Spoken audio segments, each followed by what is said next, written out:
Grupo número 2, conformado por Carranza Vera Paulet, Pencay Kimi Betsabé, Sánchez Granja Galo, Solano Soriano Jorge, Soriano Arana Clever. En esta presentación se detallarán las comparaciones de la máquina síncrona del Laboratorio de Máquinas Eléctricas con las máquinas diseñadas por el fabricante ABB, en el que se indicarán las partes y se compararán con las máquinas del laboratorio y del fabricante.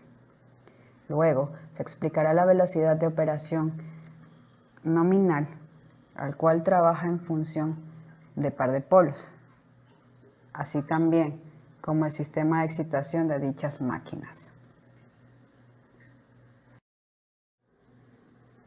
A continuación se describe la importancia de los datos de placa de la máquina Cato de laboratorio y que cada uno de estos parámetros indican las condiciones más óptimas de la máquina y de la alimentación adecuada para su funcionamiento.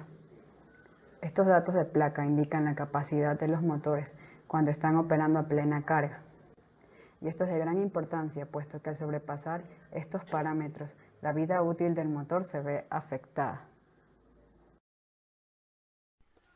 Las máquinas sincrónicas tienen un estator trifásico similar al de un motor de inducción. Estas máquinas tienen un rotor bobinado que tiene el mismo número de polos que el estator.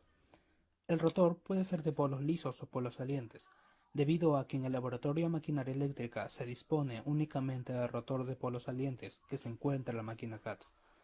Para operar la máquina síncrona se procede a abrir la tapa del motor para cambiar el rotor de jaula de ardilla de la máquina por un rotor de polos salientes, con el propósito de suministrar energía eléctrica al rotor por medio de una fuente DC para alcanzar la velocidad de sincronismo. A continuación se detallan las partes más importantes de este rotor. Se puede apreciar la vista superior del rotor real y la vista frontal diseñada en AutoCAD del mismo.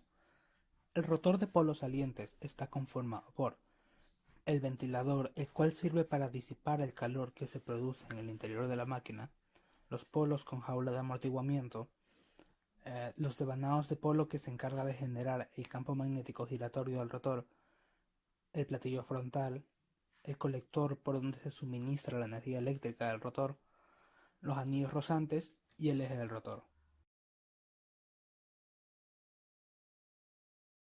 El rotor de polos salientes lo veremos principalmente en las máquinas en cuya velocidad es menor a las 1200 revoluciones por minuto.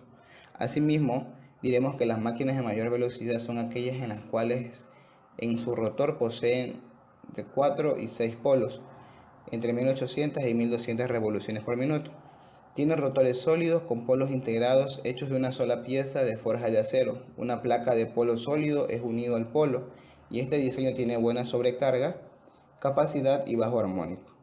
Los motores de menor velocidad, de entre 8 o menos polos, asimismo 900 revoluciones hacia abajo, típicamente tienen rotores con los polos fabricados en chapas de acero laminado de 2 milímetros. Las hojas son presionadas junto con la barra de acero insertada, que son soldadas a la placa finalmente. Podemos señalar básicamente dos causas que limitan el diseño de la máquina de polos salientes para altas velocidades. Una de ellas es la concentración de masa en los polos, donde a grandes velocidades se producirían fuerzas centrífugas excesivas. La otra son las pérdidas por ventilación, que en este tipo de rotor serían considerables, además que sería una máquina muy ruidosa. Entonces, es frecuente encontrar este tipo de máquina o el uso del rotor en turbinas hidráulicas de baja velocidad. Para que el generador síncrono convierta la energía mecánica en energía eléctrica, es necesario alimentar el devanado del rotor con una fuente de voltaje DC.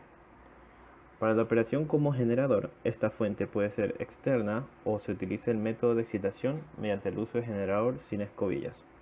Este generador se coloca en el eje de rotación del generador síncrono, por lo cual al rotar genera voltaje AC. Luego este voltaje es rectificado y utilizado para la alimentación del devanado de campo. El AVR regula la cantidad de voltaje que alimenta el devanado de campo. Este voltaje depende del set point deseado por el usuario.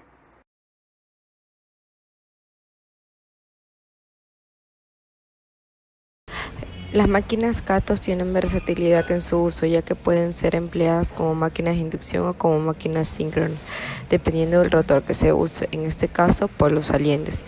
Si se usa como generador síncrono, se dispone de una máquina DC acoplada a este generador para la alimentación de la AC y se emplea un variar como salida AC y DC variable. La AC va hasta 220 voltios, voltaje que permite la alimentación línea a línea en las líneas que conectan al estator en Y paralelo.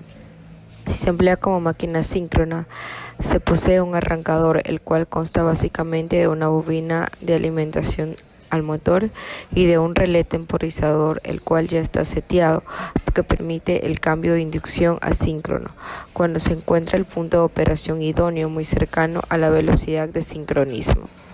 También se puede hacer un arrancador normal y para ello se cuenta con una fuente DC que va hasta 125 voltios nominales.